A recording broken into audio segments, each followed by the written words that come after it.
Friends, रात के 12 बजे शहर की सड़कें सुनसान थीं, मगर एक फोन बज रहा था। नंबर अनजान था और आखिरी 3 हिंसे 666। उस कॉल के बाद नदीम की जिंदगी कभी वैसी ना रही। उसने सिर्फ एक ही गलती की, उसने पीछे देखा।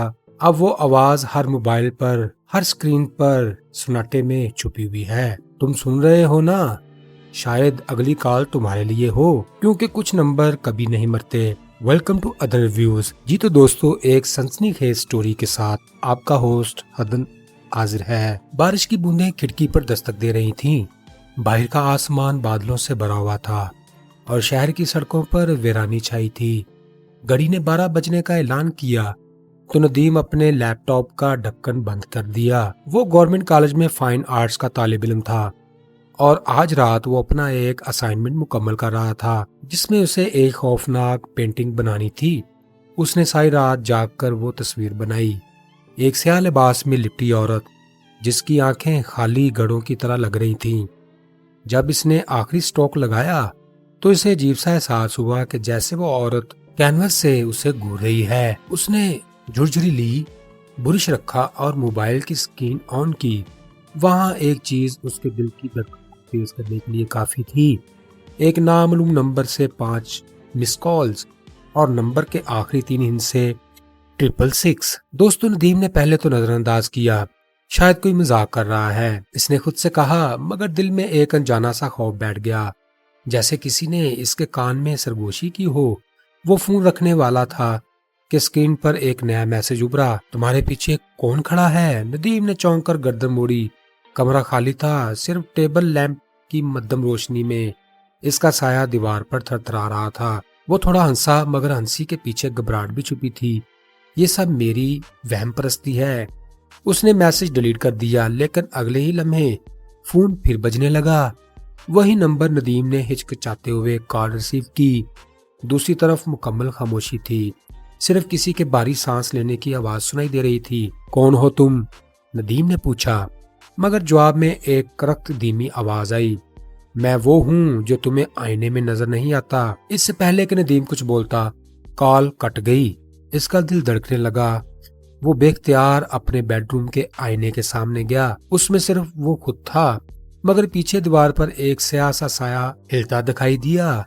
इसने पलक झपकी, साया गायब। वो पसीने में भीगा हुआ वापस बैठ गया। इसने मोबाइल बंद करने की कोशिश की, मगर स्क्रीन खुद ब खुद रोशन हो गई। एक वीडियो खुल गई। इस वीडियो में नदीम के कमरे का मंजर नजर आ रहा था और वो खुद इसमें बैठा हुआ था, जैसे किसी ने सामने कोई रिकॉर्डिंग लगा दी हो।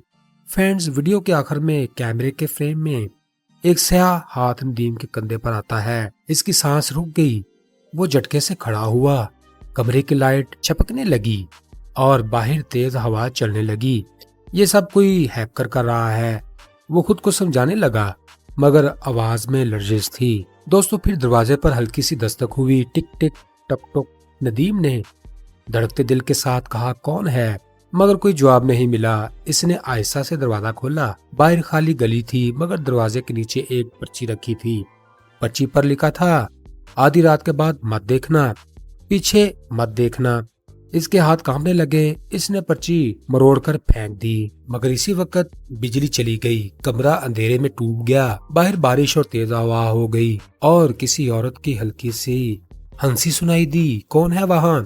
नदीम चिल्लाया, मगर जवाब सिर्फ गूंज की सूरत में वापस आया। मोबाइल की स्क्रीन पर खुद ब खुद रोशन हुई। इस पर लिखा था, लाइव स्ट्रीम स्टार्टेड। वो हैरान रह गया। लाइव स्ट्रीम इसके अपने अकाउंट से चल रही थी और फ्रेम में वो खुद बैठा नजर आ रहा था। मगर फिर कैमरा आहिस्ता आहिस्ता पीछे घूमने लगा, जैसे किसी नामालूम कुव्वत ने इसे हरकत दी हो।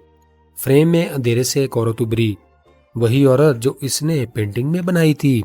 चेहरा खून आलूदा, बाल चेहरे पर बिखरे हुए और लबों पर एक मकरूह सी मुस्कुराहट। नदीम ने मोबाइल जमीन पर फेंक दिया और दरवाजे की तरफ भागा, मगर दरवाजा अंदर से बंद हो चुका था। इसने खिड़की की तरफ दौड़ लगाई, मगर वो भी जैसे किसी ने सील कर दी हो। इसी लम्हे किसी ने इसके कंधे पर हाथ रखा। वो मुड़ा, वही औरत सामने थी। इसकी आंखों में खला और आवाज ऐसी जैसे हवा के साथ फिसलती जा रही हो। तुमने पीछे देखा? नदीम के मुंह से चीख निकली, मगर आवाज गले में दब गई। लाइटों का फ्लैश हुआ, कमरा लरजने लगा और फिर सब कुछ खामोश, सिर्फ हवा के चलने की आवाज बाकी थी। दोस्तों, अगली सुबह पुलिस ने दरवाजा तोड़कर अंदर दाखिल होकर कमरा खाली देखा।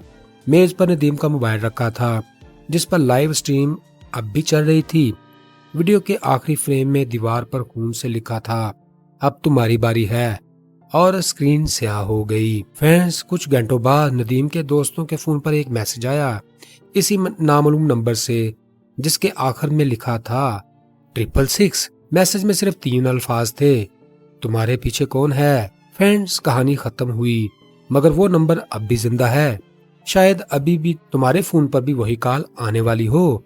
अगर सुनो तो कभी पीछे मत देखना, क्योंकि कुछ कहानियां खत्म नहीं होती, वो बस अगले सामने का इंतजार करती हैं। फ्रेंड्स, अगर आपको ये स्टोरी पसंद आई हो तो अंधेरे में अकेले मत रहो। चैनल को सब्सक्राइब करो, वीडियो को लाइक करो, ताकि अगली चीख तुमसे न छूट जाए।